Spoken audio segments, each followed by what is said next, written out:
માતાઓ બહેનોની તાકાતથી લડશું અને આવનાર સમયમાં ભાજપ કોંગ્રેસના મૂળિયા ઉખેડી નાખવાનું કામ પણ આમ આદમી પાર્ટી કરશે। જે લોકો કહે છે કે સિંચાઈનું પાણી ન આવે, ઊંધી અદાળી જેવો ઢાળ છે, એ મિત્રો અહીંયા મંત્રી શ્રી બાજુની વિધાનસભામાં છે, એને પણ કહીએ છીએ આવતી વિધાનસભામાં અમારા ખેડૂતોની હાય તમને લાગી જશે।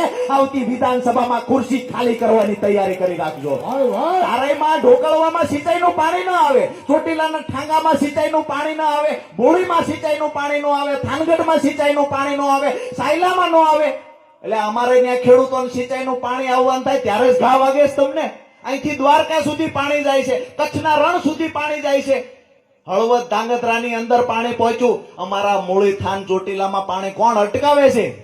આવનાર સમયમાં પાણી માટેની લડાઈ લડવા કમર કસી લેજો। મેં મન બનાવી લીધું છે, ચોમાસું પૂરું થવાની સાથે પાણી માટેની લડાઈ લડવાની છે, મજબૂત આંદોલન કરવાનું છે। આપણા બાળકોને કોઈના કારખાનાનો મજૂર ન બનવું પડે એટલા માટે આર પારની લડાઈ લડવા તૈયાર રહેજો।